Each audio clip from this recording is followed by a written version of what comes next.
शफकत महमूद इस वक्त news conference करें, आपको बराह रास्त सिखाते हैं। हायर एजुकेशन कमीशन और बाकी जो तालीमी इदारों के सरबराहान हैं वो भी शरीक हुए और बड़ी तफसीलन इस पर डिस्कशन हुई और डिस्कशन के बाद जो चीज़ें सामने आई वो ये हैं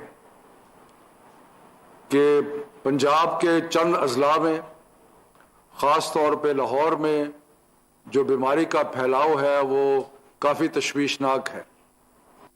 इसी तरह खैबर पख्तूनख्वा के कुछ इलाका जात हैं जहाँ पे बहुत ज़्यादा मसाइल हैं। यही हाल चंद ज़िले आज़ाद कश्मीर के हैं, लेकिन उसके अलावा सिंध, बलूचिस्तान और गिलगित बल्तिस्तान में बीमारी की शिद्दत रिलेटिवली बहुत कम है। तो इन सारी चीज़ों का जायज़ा लिया गया और जायज़ा लेने के बाद वो फैसला जो पिछली दफ़ा लिया गया था कि 15 मार्च से 28 मार्च तक स्कूल और तालीमी इदारे, और मैं यहाँ पे ख़ास तौर पे एम्फसाइज करना चाहता हूँ कि तालीमी इदारों का मतलब है हर किस्म के तालीमी इदारे, यानी कि यूनिवर्सिटीज़, एकेडमीज़, मदारस, स्कूल्स, सारे के सारे 15 से 28 मार्च तक बंद किए गए थे। उन सिलेक्टेड इलाकों में जहां पे बीमारी की शिद्दत ज़्यादा थी, उन्हीं इलाकों में और उससे ज़्यादा भी हो सकता है, ये फैसला किया गया है कि 11 अप्रैल तक इन सिलेक्टेड अजला में मजीद तालीमी इदारे बंद किए जाएंगे। ये सवाबदीद कि कौन से ज़िले हैं और कौन से शहर हैं जहाँ पे तालीमी इदारे बंद करने हैं, ये सूबाई हुकूमतें और आज़ाद कश्मीर और गिलगित बल्तिस्तान की हुकूमतें फैसला करेंगी। लेकिन जैसे आपको पहले मालूम है कि पहले पंजाब में 9 डिस्ट्रिक्ट्स थे, उसमें फिर एक इजाफा हुआ।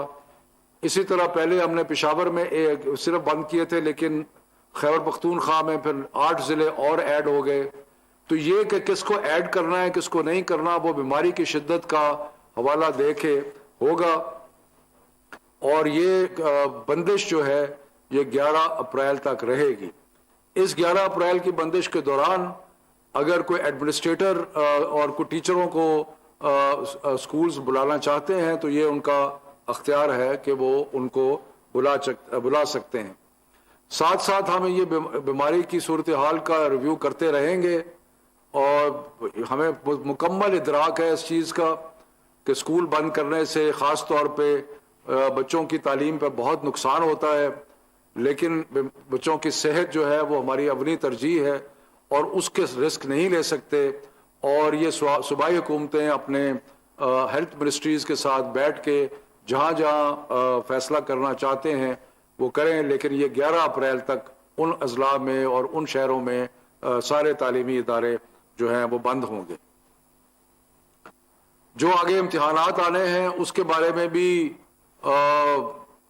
एक सैर हासिल गुफ्तगू हुई और एक मुतफ़िक़ा राय थी कि जो तालीमी बोर्ड्स के इम्तिहानात 9वीं, 10वीं, 11वीं और 12वीं जमात के लिए होने हैं वो अपने उस टाइम टेबल के मुताबिक मई के आखिर में या जून में या एक आधी जगह जुलाई में होंगे।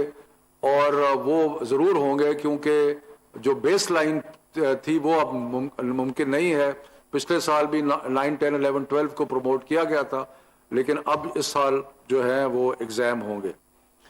जहाँ तक कैम्ब्रिज के एग्ज़ाम O लेवल और A लेवल का ताल्लुक है, ये हम अभी जितने भी जो मैंने तालीमी इदारे बंद करने का कहा है उसमें इस्लामाबाद शामिल है। इस्लामाबाद में बीमारी का रेट जो है वो काफ़ी हाई है, तो इसलिए इस्लामाबाद में भी 11 अप्रैल तक सारे तालीमी इदारे जो हैं वो बंद रहेंगे। मैं इम्तिहानात की बात कर रहा था। कैम्ब्रिज के इम्तिहान जल्दी शुरू हो रहे हैं 26 अप्रैल से और صورتحال کا جائزہ لینے کے لیے آج ہم کیمبرج کے ساتھ ایک دوبارہ میٹنگ کریں گے اور دیکھیں گے کہ کیا ان امتحانات کو کچھ آگے بڑھایا جا سکتا ہے یا نہیں. تو یہ اس کے بارے میں ابھی میں کچھ نہیں کہنا چاہتا. جب ہماری گفتگو ہو جائے گی اس کے بعد اناؤنسمنٹ جو ہے وہ ہم کریں گے. تو اس کے علاوہ جب یہ اللہ کرے گا 11 اپریل تک حالات بہتر ہوں گے، لیکن اس کے بعد بھی جہاں جہاں ضرورت پڑی صوبائی حکومتیں جو ہیں وہ سٹیگرڈ طریقے سے، یعنی کہ مختلف دنوں میں مختلف کلاسز کو جو ہیں وہ بلا سکتے ہیں. اور خاص طور پہ شکایت آئی ہے کہ کچھ اکیڈمیز جو ہے وہ کھلی رہتی ہیں. ایسے اب بالمکمل طور پہ اس پہ پابندی ہوگی، اور اگر کوئی کھولے گا قانون کی خلاف ورزی ہوگی تو ان کو سیل کر دیا جائے گا. تو یہ ہیں چند ایک جو فیصلے آج ہوئے ہیں. 7 اپریل کو دوبارہ ایک میٹنگ ہوگی NCOC میں تعلیمی وزراء کی اور صحت کے وزراء کی، جو کہ باقی ساری صورتحال کا دوبارہ جائزہ لیں گے، اور اگر اس سے پہلے کوئی ڈیولپمنٹ ہوئی تو وہ بھی میں آپ کی خدمت میں حاضر ہو کے پیش کروں گا. مہربانی. اسلام آباد سے